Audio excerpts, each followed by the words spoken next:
Magandang umaga po mga kababayan, mga ka-DDS sa Luzon, Visayas at Mindanao. Ganon din sa ating mga OFW at mga seafarers sa iba't ibang mga bansa at yung mga kababayan natin na permanent residents na ng bansang kanilang tinutuluyan. Magandang araw po sa inyo at welcome to my channel, Dr. Rizal Bonifacio. Okay? So, napakarami na po mga kaganapan ang mga nangyari itong mga nakaraang araw simula nung makulong si Attorney Lopez dahil sa pag-cite and contempt nitong convicted kidnapper Franz Castro. So nagkaroon rin ng pagdinig dito sa Huwadcom, no? Itong mga alagad ni Martin Romualdez na kung saan dumalo naman itong si BP Sara na hindi nila inaasahan at para maipagtanggol yung kanyang mga tauhan at maalalayan, no? Napilitan niyang mag-take oath, no? Napilitan siyang mag-take oath, but that is for good. So again, nung yung presensya niya na yon, nakakatawa kasi parang kagaya nung kanyang ama, nilamon niya rin ng buo itong Huwadcom. Inisa-isa niya dun sa mga legalidad nung pag-contempt, no? Yung legalidad ng extension na ibinigay na naman nitong convicted kidnapper na Franz Castro. At katuwang niya sa pagtatanong itong si Congressman Dante Marcoleta, na kung saan walang maisagot na maayos kahit itong mga abogado ng Huwadcom, na pati yung chairman nagmukhang tanga, no? Na ang kanilang dahilan nung contempt, yung unang contempt, dahil daw dun sa sulat ni Atty. Lopez sa COA, na ang sabi ni convicted kidnapper Franz Castro interference daw, meaning the office of the vice president interferes with the job, or what they call this, with the inquiries of the Huwad Committee. Kaya lang nakakapagtaka, bakit hindi maintindihan o hindi naintindihan ni Franz Castro yung salitang should? Bakit kailangan niya pang tanungin kay Atty. Zuleika Lopez kung ano daw ang ibig sabihin, no, ni Atty. Lopez doon sa salitang o yung phrase na should not be? Oh my God! Pinapangalandakan niya na siya ay guro. Pinapangalandakan niya na siya ay kinatawan ng mga guro sa Pilipinas, na bagamat alam natin na hindi naman, at tinututulan niya ng maraming guro, particular sa public schools. Isipin nyo, hindi niya pala alam ang ibig sabihin ng should not be. Tapos naglagay siya kagad ng decision na i-cite in contempt. At binanggit niya yung section 11 ng kanilang house rule, yung interferes with the inquiry procedures ng Huwadcom. Hindi pala niya naintindihan yung should not be. Now, alam niyo po mga kababayan, mga ka-DDS, sa English po, pag sinabi mong should, ito po ay hindi utos. Ito po ay hindi command. Ito po ay suggestive. Nagsasuggest na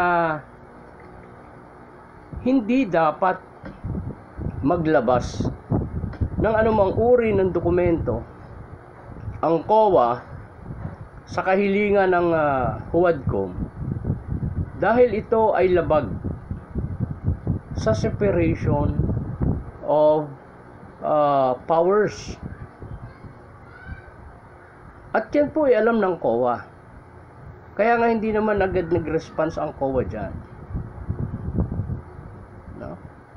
Pero maliwanag po yung sinasabi, the COA should not be.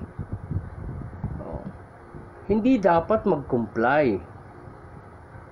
Nagsasuggest ito na hindi dapat mag-comply ang COA dahil nga doon sa separation of powers. At ang COA ay isang independent body na kaya lang ini-invade na rin ng quad ng HUADCOM. Tinatakot na rin ng Kongreso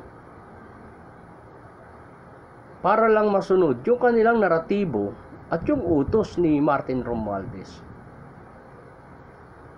At pagkatapos, nung kini-question na sila patungkol dun sa procedure, dahil sinabi naman ni Joel Chua, na ang totoong reason daw ay yung totality nung pagre-resign nung o pagtanggal doon sa ilang kawani ng DepEd. Yan ang sinasabi ni Chua, no? Yung procedure. Pagkatapos nung tinanong na sila ni Congressman Dan Marcoleta at ni VP Sara, wala silang maisagot patungkol sa procedure. O pati din sa anong tawag nito, itong due process. Binibira nila si Attorney Zulueta because of the due process, na hindi daw dumaan sa due process.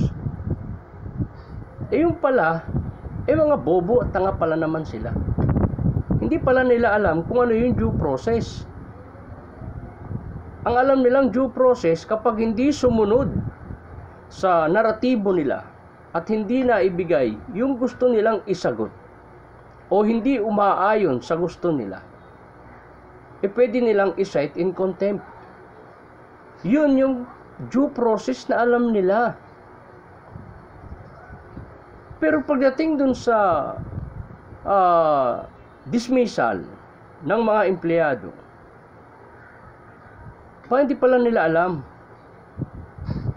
na the appointing officer is the president. Presidente ang nag-appoint doon sa mga tinanggal. At dahil presidente ang nag-appoint, siya rin ang may karapatang mag-dismiss. Kaya ang tanong ni VP Sara, bakit ninyo pinarurusahan yung tao sa kasalanang si Bongbong Marcos ang gumawa? Bakit hindi ninyo tanungin si Bongbong Marcos? Bakit hindi nyo ipatawag? Yan yung argumento ni VP Inday, which is correct. So walang nasagot. At pagkatapos, ang lakas ng loob nito ni Akop. Dahil abogado po yan si Akop, abogado din yan si Joel Chua. At yung iba pa, si Luistro, abogado din, nandiyan din. Kaya lang mga nagpakatanga dahil sa suhol na pera mula sa Speaker of the House. At ang katwiran pa nito ni Akop, kung hindi daw sang-ayon itong si VP Sara sa kanilang ginawa, forum daw ay ang korte. So, ang sagot sa kanila ni VP Sara, okay, I will go to court. So, gusto nyo pang makita ng sambayan ng Pilipino kung ano yung alam nyo sa batas? O di napahiya sila. Kasi very simple, abogado sila eh. Bakit hindi nila alam yung due process? At hindi rin nila alam yung procedure doon sa appointing ng undersecretary at assistant secretary. Hindi nila alam na si Bongbong Marcos ang nag-appoint. Samantalang halos lahat sila ay member ng Committee on Appointment.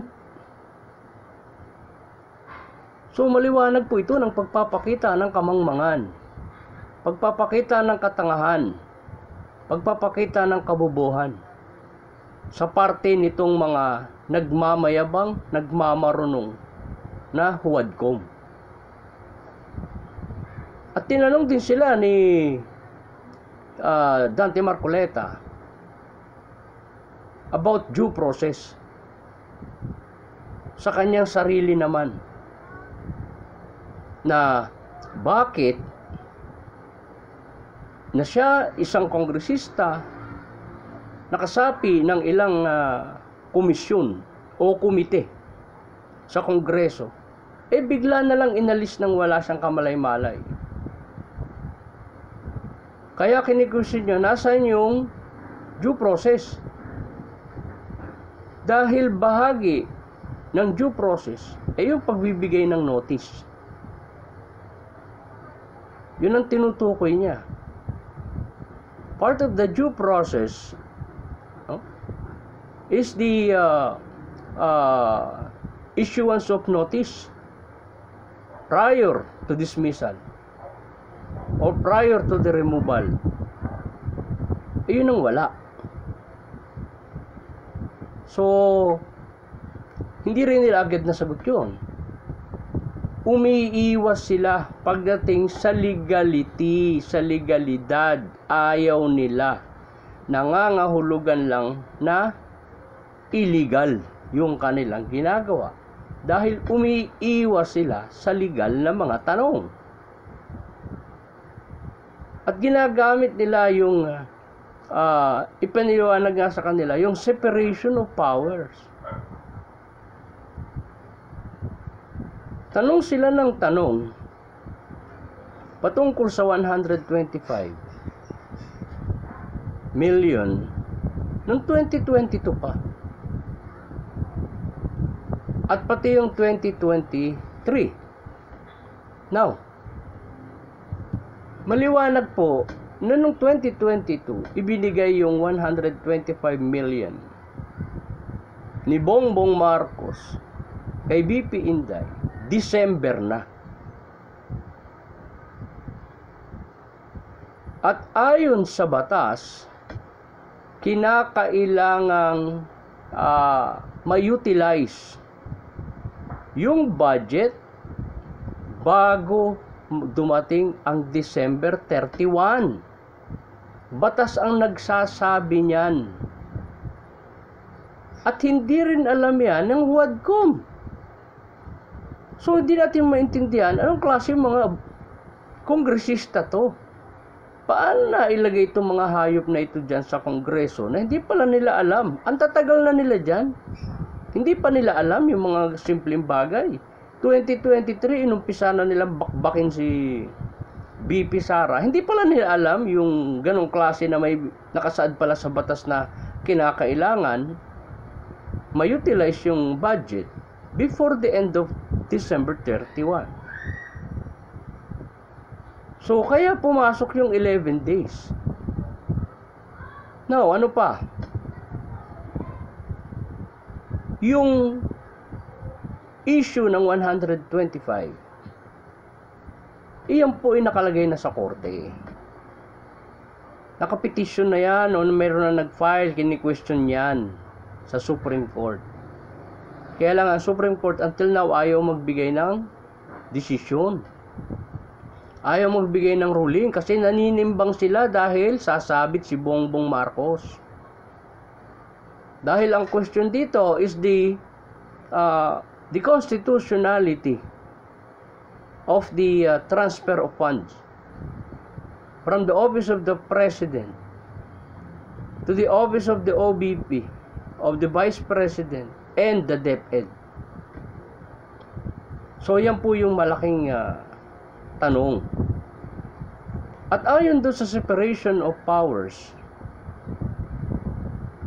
ang Kongreso ang siyang binigyan ng sole authority to legislate. Ang executive branch ang binigyan ng sole authority to execute the law.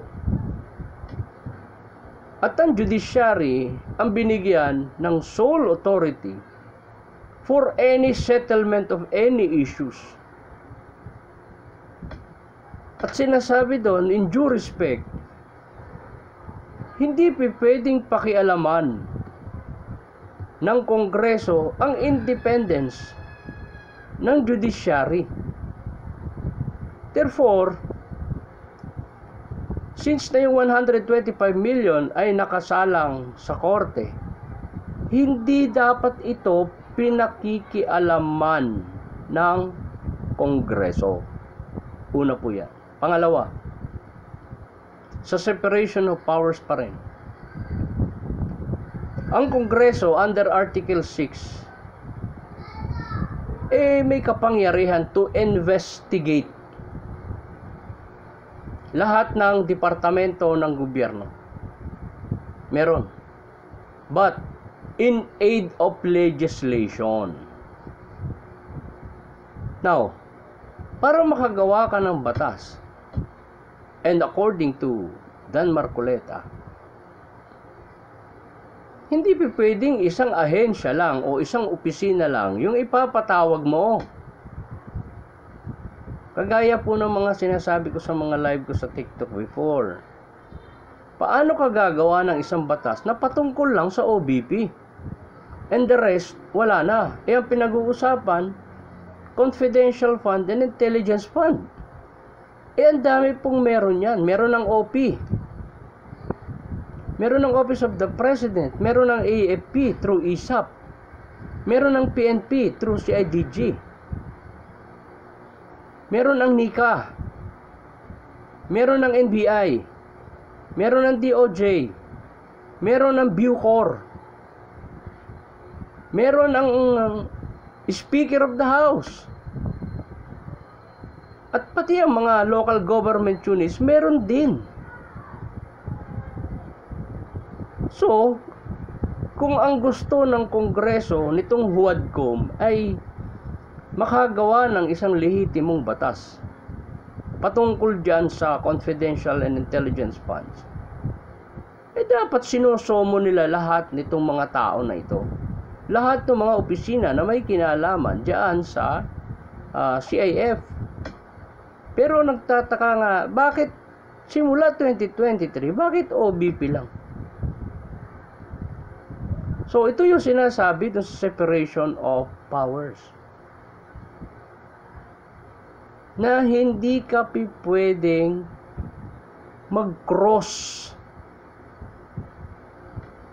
Ang nangyayari sa HUADCOM ngayon, nagkukos na ng nag-crossing na sila. Tumawid na. Sila na yung investigador, sila yung legislative, Kongreso, sila pa yung executive, at pati judiciary sila pa rin. Sila pa rin ang gusto nilang mag-decide na yung karapatan ng kanilang mga witness. Nakasaad din po yan na may karapatan ng witness na hindi sumagot, no? Para ma-prevent yung self-incrimination.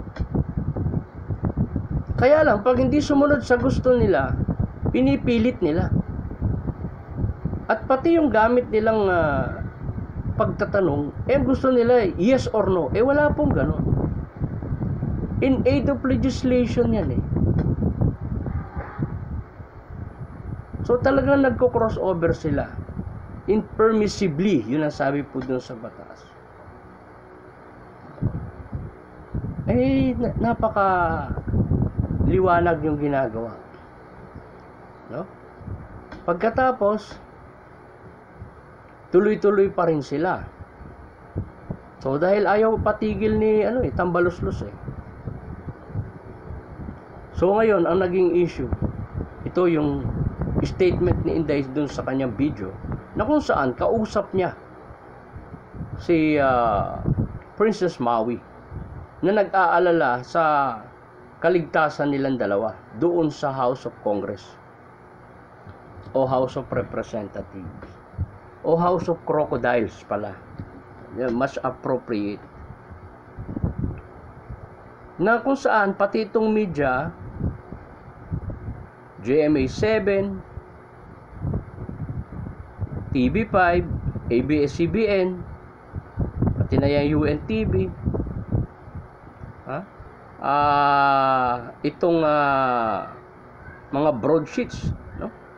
Manila Bulletin, Inquirer, at saka Rappler, no? At yung iba pa.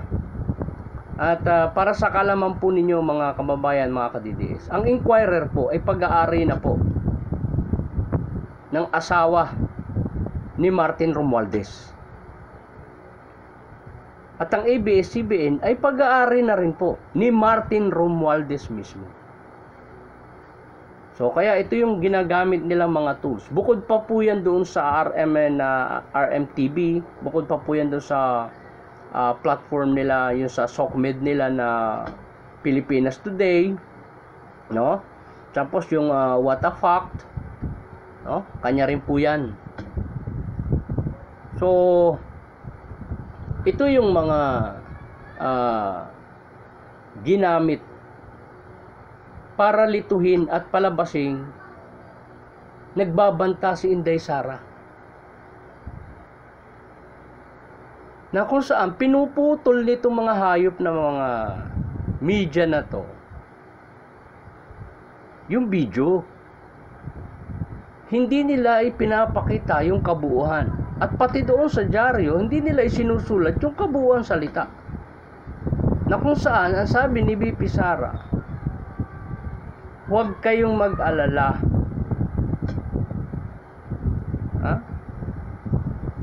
if ever I was killed, o kung patayin ako, kapag pinatay ako, may sinabihan na ako na tao na kapag pinatay ako, patayin mo yan si Lisa Araneta, si Bongbong Marcos, at si Martin Romualdez. Huwag kang hihinto hanggat hindi mo napapatay. So ngayon, ito naman si Bersamin, yung Executive Secretary, ay isa pang dating Chief Justice ng Supreme Court. Try to imagine, nagpakabobo. Chief Justice ka dati, napunta ka lang kay Bongbong, ginawa kang Executive Secretary, at nagpapayaman ka sa ngayon, aba ay nagpakatanga na rin, nagpakabobo. At ginamit na termino ay active threat daw. Active threat. O baka sabihin ng ibang makakarinig dito, marunong pa tayo sa dating Chief Justice. Hindi po tayo nagmamarunong. Nagpapakatanga lang yung dating Chief Justice. Dahil alam niya sa sarili niya na there is no active threat. Pero para sumunod sa utos ni Bongbong, sa utos ni Lisa Araneta, at sa utos ni Martin Romualdez, tinanggap niyang maging tanga muna siya. Now, ano ba ibig sabihin ng active threat? Yung active threat po ay kasalukuyang nangyayari. Wala namang ganong sitwasyon. Walang senaryo. Ginamit pa nila yung salitang murder, ginamit nila yung salitang assassination. Wala naman doon sa sinabi. So dinagdagan nila yung salita para magmukha lang talagang nagbanta si BP Inday Sara. Pero wala siyang sinabi tungkol sa murder o kaya assassination. Wala. At maliwanag yung pagkakasabi niya. Kapag ako ay napatay. Sa English, if I was killed.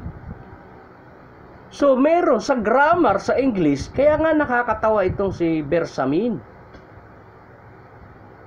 Chief Justice, nasira dun sa grammar.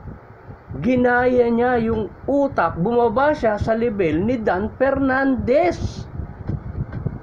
Yan ang nakakatawa dito kay Bersamin. Supreme Court Chief Justice bumaba sa level ni Dan Fernandez na ultimo yung grammar hindi na alam. Makasunod lang. Hindi natin alam kung magkano. Pero sumunod siya. Maliwanag yung sinabi. If kung sakali. So deterrent yun, yung salita po na yun. Pag pinatay nyo ako, papatayin ko rin kayo. Ang ibig sabihin nun, para wag siyang patayin. Deterrent yun eh. Parang dyan sa issue ng South China Sea o West Philippine Sea. Bakit pumayag si Bongbong Marcos na yakapin itong mga Amerikano? Dahil inisip ni Bongbong Marcos at nung kanyang mga aso na kapag nandiyan dyan ng mga Amerikano, magiging deterrent sa China. So the same thing. Different situation, but the same principle applied. Yan po yan. Napakaliwanag po nung pagkakasabi na yon. If or kapag. Wala namang continuing motion, wala namang continuing situation. So paano magkakaroon ng active threat? At kung patay na si Inday Sara, paano magkakaroon uli ng active threat? Patay na si Inday. Kita niyo yung kabubuhan, katangahan ni Bersamin. Dating Supreme Court Chief Justice po yan. Pero mas ninais niyang maging tanga. Makasunod lang dito sa 3. At hindi pa natin alam kung magkano. Bonus. So, itong mga media, the same thing. Hindi natin alam. Bagay, alam na nating bayaran itong mga hayop na media na to. Pero hindi nila naisip matatapos yung kanilang prangkisa. So ngayon meron na pong kumakalat na just in case matanggal yan si Bongbong Marcos at pumalit si VP Sara Duterte, itong mga media na to, itong mga sinungaling na to, GMA7, TV5, at totally itong ABS-CBN matanggalan na rin ng prangkisa at i-prevent na sila sa pagdadala ng balita kahit sa social media. Totally dapat wala na yung mga yan, kasi masyado silang sinungaling. Pinuputol nila yung video para lang mapalabas at umayon doon sa gusto ng Malacanang at ng Kongreso, yung ibabalita. So nakakalungkot man, kaya lang ito yung sitwasyon na dapat harapin. Hindi tayo pwedeng basta mananahimik na lang sa mga ganitong klase ng kaganapan or mga issues. Tayo lumulugar sa katwiran. Wala na nga sa katwiran ng Kongreso, pati itong mga media natin, media outfit or networks, wala na rin sa hulog. Yung in aid of legislation, pinalitan nila in aid of persecution. Napakaliwanag na po yung ginagawa ng Huadcom. Dahil nung tinanong sila, nasaan yung proposed bill? Wala silang maipakita. Gagawa pa lang, putra, 3 taon na o magta-3 taon na yung ginagawa nilang paninira kay Inday Sara. Hanggang ngayon, wala pa silang proposed bill. Yung sa EJK, nakagawa na sila. O bakit hindi sila nag-file ng kaso laban kay FPRRD? Ngayon, gumalaw naman itong si Remulla. Alam naman natin si Remulla. Isa pang bobowitar yan. Matalino lang yan kung paano i-absuelto yung anak niya sa kaso, sa droga. Pero the rest, wala na. Dahil pera din ng basihan yan, hindi naman talino.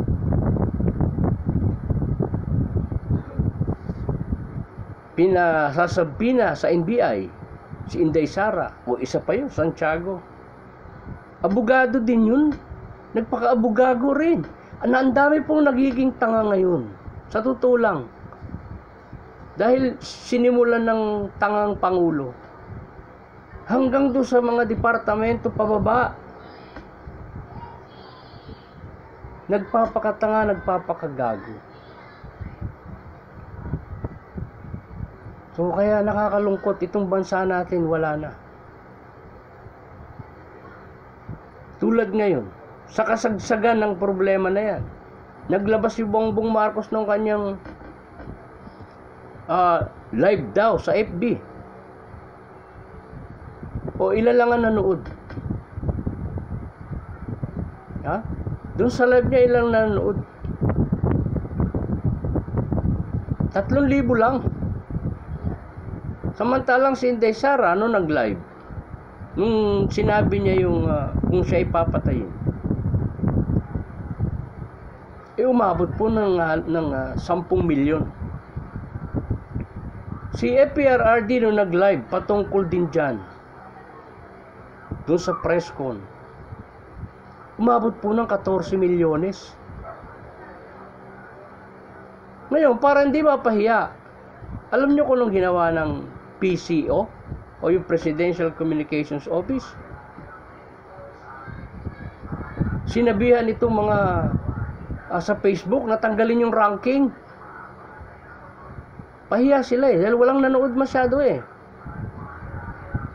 sa may mga ranking yan sa Facebook, alam niyo naman po yan. Na sinasabi yung mga post nga, di ba? Merong mga binibigay ang Meta na mga parang reward at sinasabi na anong tawag nito? Shining star, para something like that. Pinatanggal po yan ng PCO sa Facebook. Pinatanggal po nila, no? Kasi napahiya si Bongbong Marcos. At pagkatapos po niyan, no? Pagkatapos nung kanyang live, nagmamadali na pong umalis. Nagpunta po sa UAE si Bongbong Marcos. At walang masyadong nakakaalam niyan, tahimik. Alam niyo kung bakit? Para po manood ng F1 race, karera ng kotse sa Qatar, UAE, nagaganapin sa 29 nitong November. So yan po yung dahilan. Gagastos na naman tayo.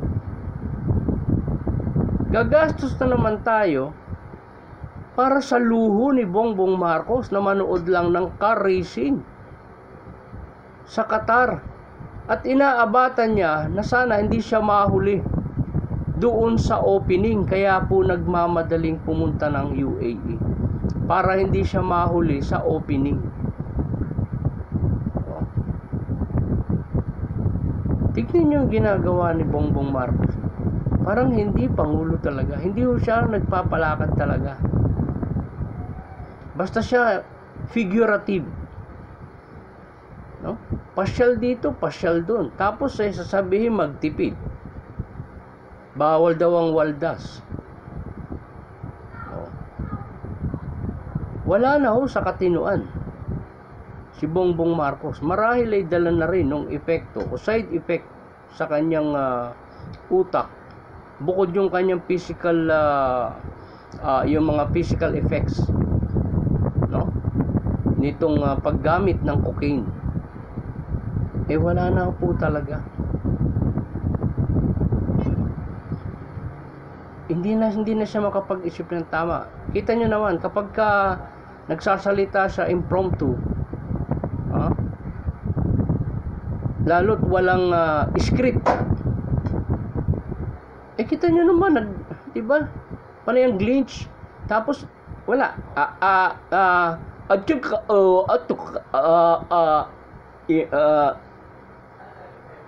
Puro ganyan po nakikita natin.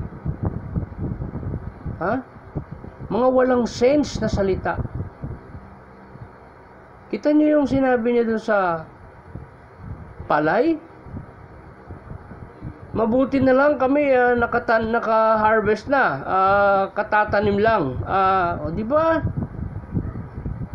Kita niyo mga kababayan.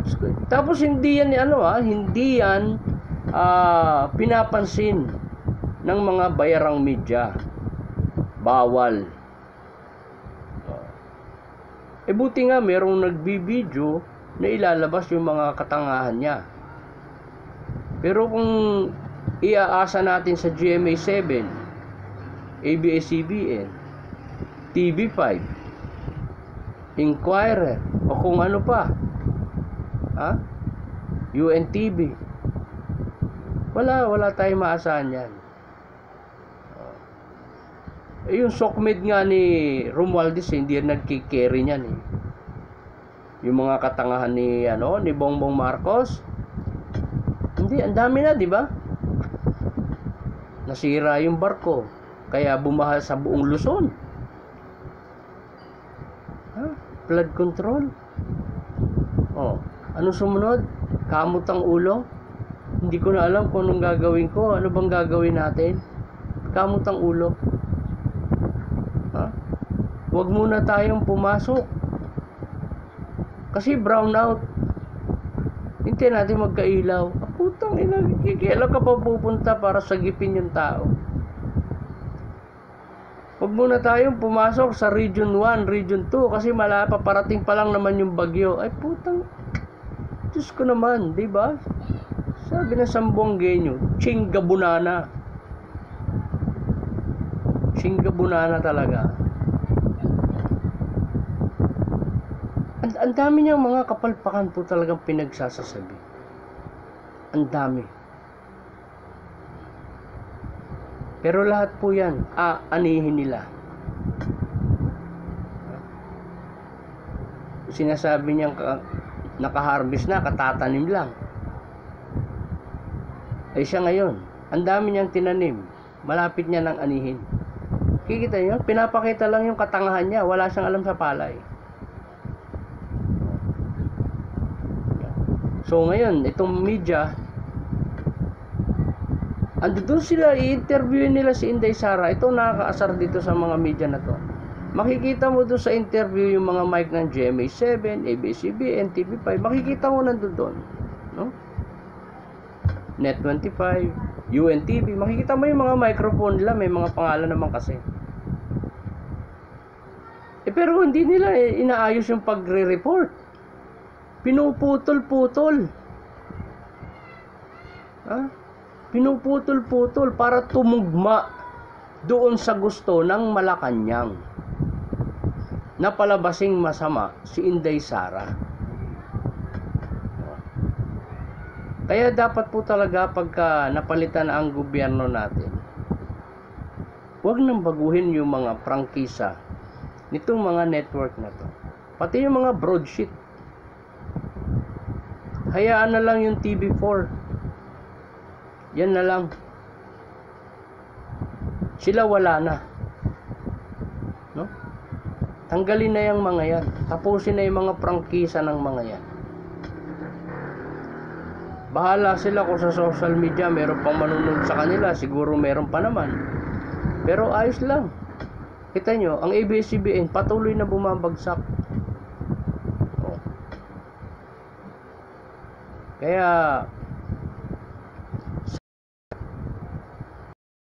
magkaroon na ng katapusan. Actually, nakakainip na po talaga. No? At yan, predicted naman po na yan. Ito pong mga nangyari na ito, doon sa aking TikTok live, yan po na-predict na po lahat yun. Na-predict na natin yan eh. Yung mga itong pangyayari na ito. At sinabi na natin, magkakaroon pa ng worst scenario by December until January. Yan po yung aking prediction doon sa aking live broadcast sa TikTok, na kaya lang bigla po tayong hininto ni TikTok dyan nung aking tinatalakay natin niya sa Quadcom tungkol kay Atty. Zuleika Lopez. Bigla po tayong inalis sa ere at sinuspindi tayo ng 1 linggo.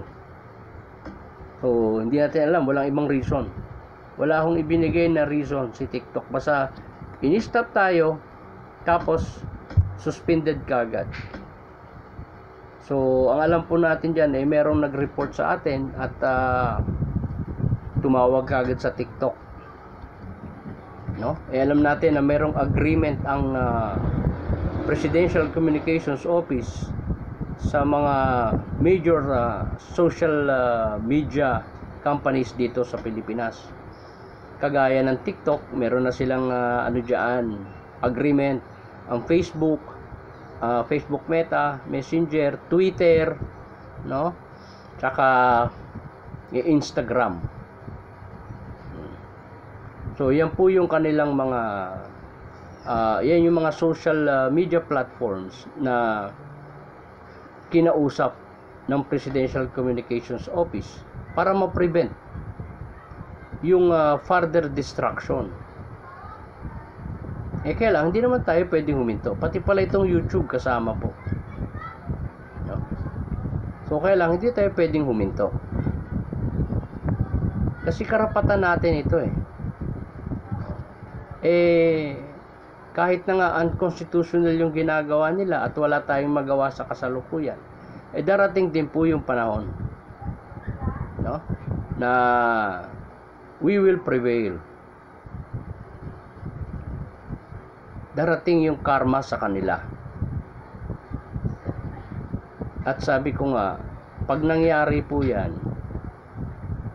sigurado tayo, parang mga manananggal yung mga yan, na kanya-kanya na ng lipad, iiwanan yung kalahati ng kanilang mga katawan, tapos tatakas. Yan po yung posibleng gagawin ng mga yan. But anyway, abangan pa po natin yung mga development patungkol dyan, kasi meron pa naman po talaga mga patuloy-tuloy naman yung ginagawang mga issue o panggigipit nitong Quadcom sa OBP. Kaya magtutuloy-tuloy pa po yung ating mga pag-uusap patungkol sa ganyang issue, no? So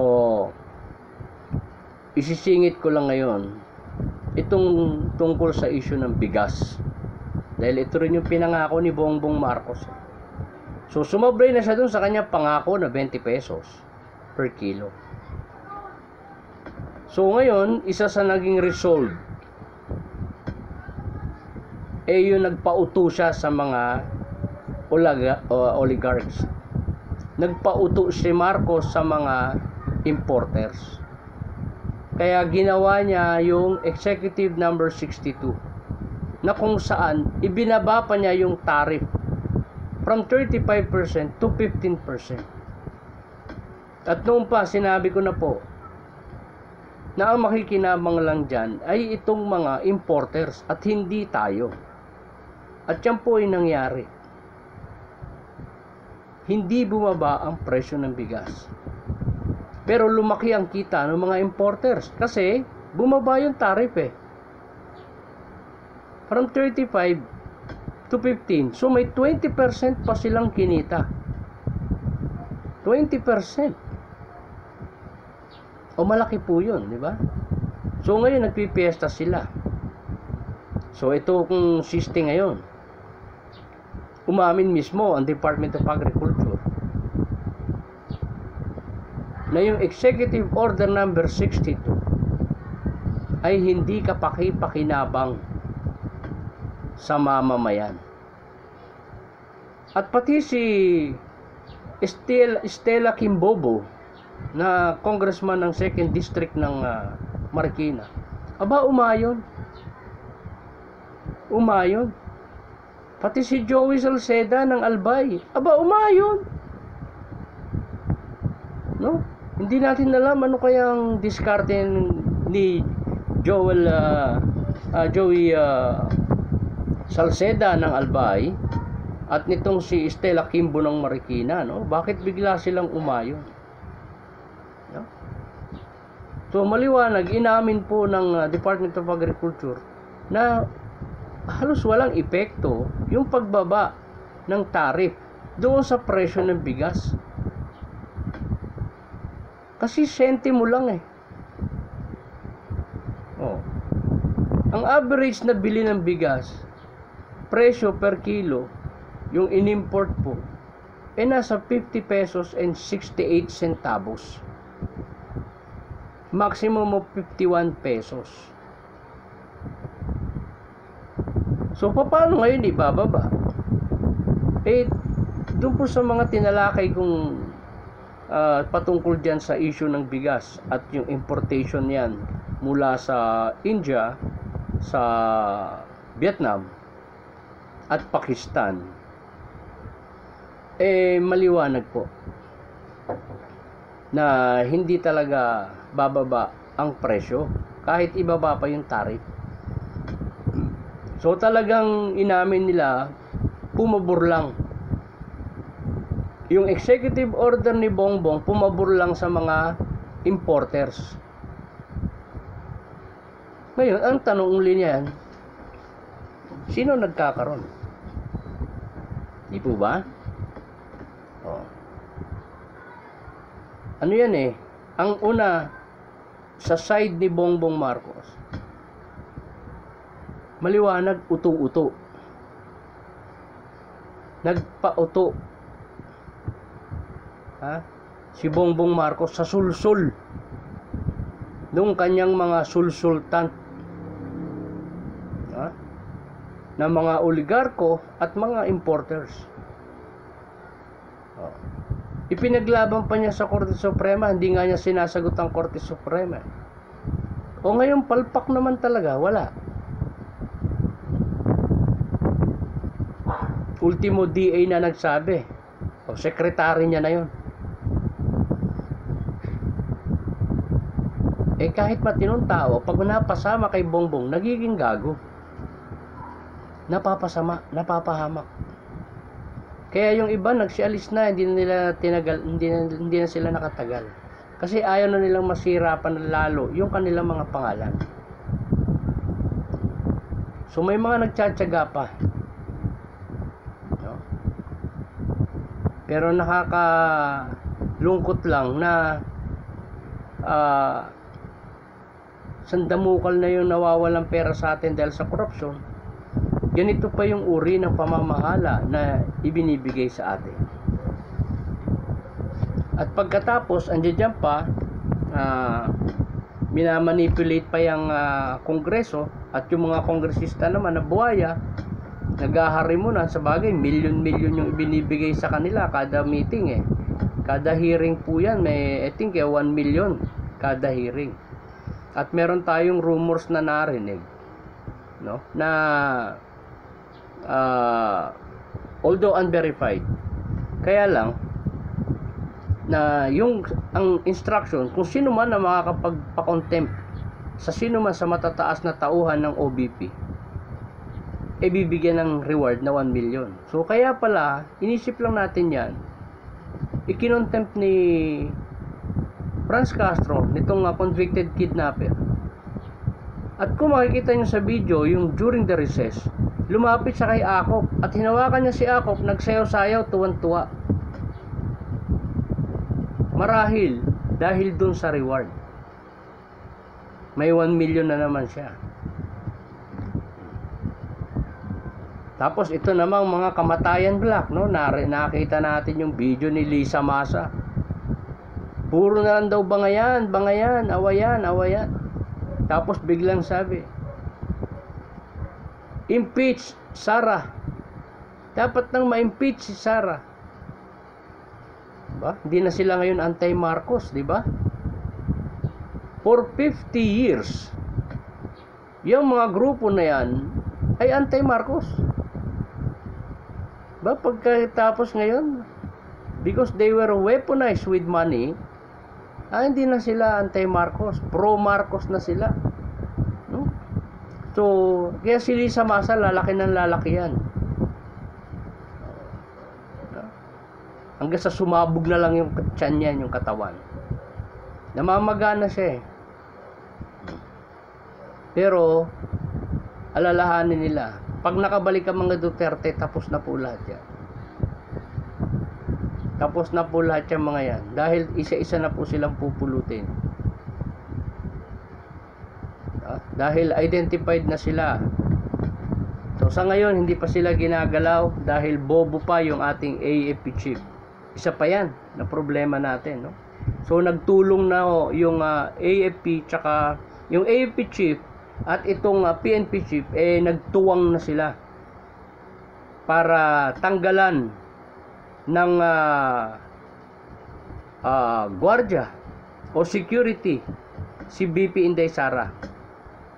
Ito po yung latest, papalitan ng 24 katao na puro pulis na sila ang pumili. Yung nakaraan na sinasabi ko, no? Ito pa lang si BP Inday, talaga muntik ng tirahin. Naabatan lang po. Kagaya ng binanggit ko noon, nung unang alis, yung una siyang tinanggalan ng bodyguards. Tapos may ipinalit. At mula doon sa mga ipinalit niya, doon nang galing yung sana magtutumba kay Inday Sara. Kaya lang, hindi nagtagumpay. Kaya niya nabanggit yan yung sinabi, kapag ako namatay, o kapag ako pinatay, patayin mo rin yung mga tao na yan. Kasi, meron na pala siyang experience prior sa kanyang birthday. Bago siya mag-birthday, kumuntik na siyang ma-assassinate. So, hindi po sinasabi ni Inday Sara yan na nananahimik siya dyan. Lumabas na lang nitong lately. Kaya niya nabanggit na yung salita na yun. Kasi buhay niya na yun eh. Pati ng pamilya niya. So, ganyan nakadesperado si Martin Romualdez na maging Pangulo sa 2028. O kung hindi man, mapalitan ang Constitution sa 2025, kagaya nung sinasabi ko madalas sa aking live sa TikTok. Papalitan niya from presidential to a parliamentary form of government. Para na sa ganon, siya ngayon ang magiging Prime Minister. But it will not happen. Tandaan po niyo yung sinabi ko, mga kababayan, mga ka-DDS. Hindi mangyayari. Worst comes to worst. Hindi magiging Pangulo o Prime Minister si Tambaloslos. And this coming month, kagaya nung i-content ko na i-post ko sa TikTok, be aware po sa inyo mga kababayan, mga ka-DDS, this coming December, baka magsama yung okasyon, yung celebration ng Pasko at Bagong Taon, no? Magsama by December, no? Hindi pa po tayo dyan, pero tayo nagbibigay lang ng warning, no? And I want you to be ready. Kayo pong lahat, mga kababayan, mga ka-DDS, yung mga sumusuporta sa atin, no? So next month,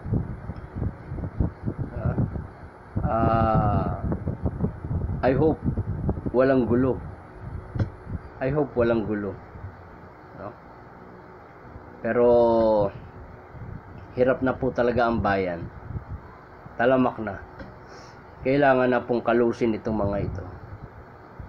By hook or by crook. Kailangan na pong kalusin itong mga ito. Lalo yan, sila Brownie, walang ginagawa. Kasi nga, yung kapatid niya pala, to si Brownie, kaya pala hindi rin makakilos po. Yung kapatid niya, na abogada, inilagay po ni Bongbong Marcos sa Court of Appeals. Pero mukhang hindi pa dumadaan sa Commission on Appointment. O hindi pa dumadaan sa Bar Council of the Philippines, saka yung judicial body. Pero doon niya po inilagay, kapatid ni Brownie na abogada, babae, inilagay po doon sa Court of Appeals. So kaya hindi makagalaw si Brownie. Nakikinabang sila na nakikinabang, no? So yun ang nagiging dahilan. Ipinagpapalit ni Brownie yung kanyang tungkulin para sa bayan, para sa konstitusyon, para sa sarili nilang interes at interes ng pamilya niya. So ganun po ang nangyayari ngayon. Kaya wala tayong maaasahan for a while. Wala tayong maaasahan kay Brownie. Pero Diyos, sa ibang bahagi ng military natin, hindi natin masasabi, no? Pero kay Brownie wala na po tayong maaasahan. Lalo kay Marbil wala na rin.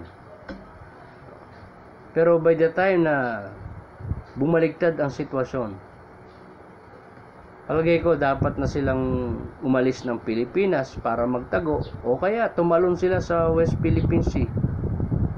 Doon sila. Bantayan nila yung China.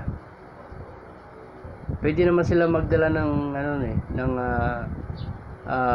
sulwabida para hindi sila malunod. Dala silang sulwabida. Tapos umangkor sila dun sa sa isla na ginawa ng China. Diyan sa may area ng Scarborough o Ayungin Shoal.